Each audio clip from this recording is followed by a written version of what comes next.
Ну, и я писал хип-хоп биты с 2004 года. Постепенно это переросло в какой-то дабстеп. Матюкаться можно? Верно. Это переросло в какой-то дабстеп. И я делал лютую пиздячку. Выпускался на очень неплохих лейблах. Ну и потом это очень быстро закончилось, потому что нынче дабстеп изжил себя. И появилось очень много бейс-мьюзик, очень актуальной, очень качественной, очень прогрессивной. И это для меня стало намного более интереснее, нежели дабстеп. Дабстеп, классический дабстеп, он интересен, он до сих пор интересен. Но то, что начали делать парни, молодые, талантливые, безусловно, хорошие парни, они начали из дабстепа делать нечто. Ну, это уже не дабстеп, знаешь, это уже, то есть дабстеп, классика дабстепа, это вот пинч, это RSD, вот это осталось дабстепом. А то, что сейчас, это вот все возможные ответвления, они уже перешли в какой-то хардкор-массив, какой-то, это больше, это напоминает какой-то хардкор-техно-движуху, где люди просто, ну им все равно практически кто играет, что он играет, им нужно, чтобы это...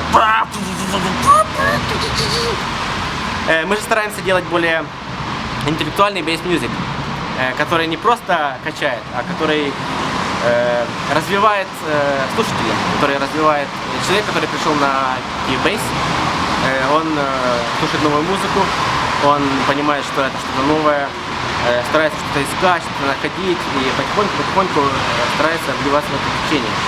То есть дабстеп просто уже, он решил свое. Вот для меня лично в прошлом году уже дабстеп закончился. Я когда начал общаться с Лешей, Пикселордом, я ему что там скидывал треки туда-сюда, и он для меня как музыкант является неким, не то что показателем, а неким примером. Мне очень нравится то, что он делает, и очень приятно то, что лучшие мои треки, одни из лучших, ну, которые сейчас у меня есть написаны, выйдут именно на его лейбле, потому что его артисты, которые они выпускают, и музыку, которую делает он сам, она очень мне близка, и это не какой-то супер-пупер зарубежный лейбл, не какой-то, я не знаю. Хорошо, что это российский лейбл, это я не так далеко от России нахожусь, и ну, в общем, я рад, честно. Есть как бы два вида написания трека, окей. Это ты используешь сэмплы, и ты используешь синтезаторы, VST-синтезаторы, неважно.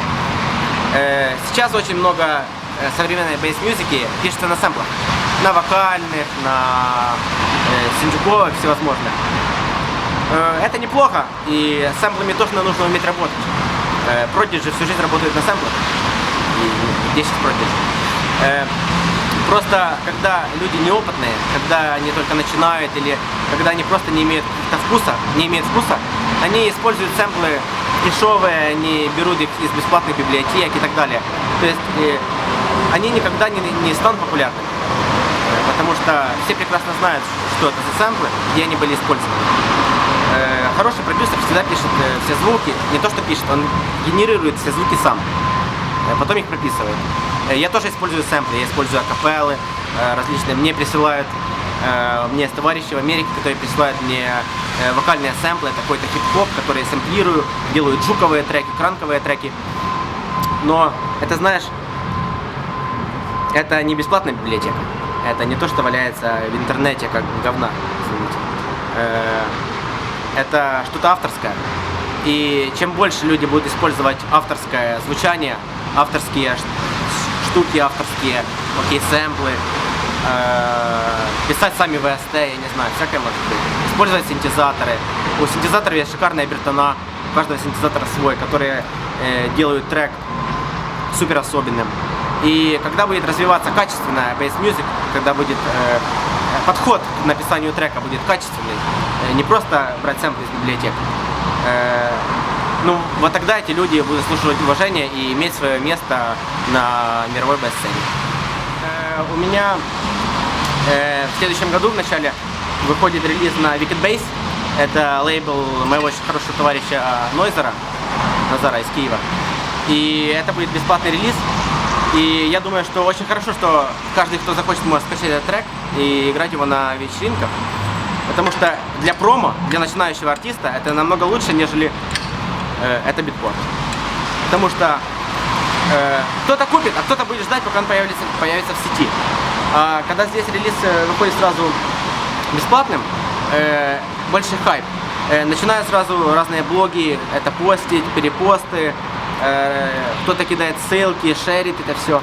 И как для начинающего артиста это намного более полезней, нежели какой-то платный релиз на каком-то.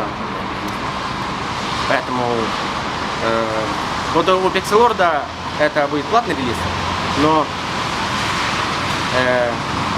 у него имя уже есть, достаточно сложившееся в этой бейс-сцене. И я надеюсь, что промо будет очень хорошее. И эти треки быстро разойдутся и будут играться хорошими чуваками. Нет, создание лейбла никогда в жизни.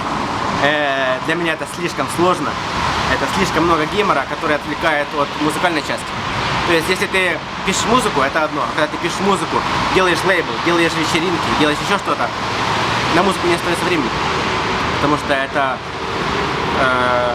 не то, что это финансово затратно, это твоя энергия, которая тратится на все, что угодно, но только не на музыку. И поэтому сейчас для себя я только пишу музыку. Вот, мы делаем Киев Бейс вечеринки, но это как бы Вальта.